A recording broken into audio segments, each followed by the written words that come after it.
சரி, உன் பேர் என்ன? அக்கா. அக்காவா? நீ என்ன சாப்பிட்ட? யோசிக்காம சொல்லு, நீ என்ன சாப்பிட்ட? கிளி. வேற? புளி. வேற? புளி. அப்புறம்? கிளி. இட்லி, பூரி, அப்புறம்? சட்னி. சட்னி. அப்புறம் சொல்லு. சப்பாத்தி. சப்பாத்தி சாப்பிட்டியோ? ஆமா. காலி காலி தின்ன. தின்னு காலி பண்ணிட்டியோ? காலி கை கால. கை கழுவி சாப்பிட்டியோ? தின்ன. கால் சிட்ட தின்னனா. நீ தின்னுட்டியோ? சிட்ட நான் தின்ன. சுட்டு நீ சாப்பிட்டியோ? ஆமா. காலி காலி தின்ன. சரி, அம்மா தங்கக்கிளி யாரு? அம்மா உசிரி யாரு? அம்மா கிளி யாரு?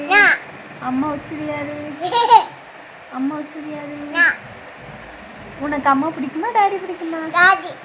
இது மட்டும் உங்க டாடியோ?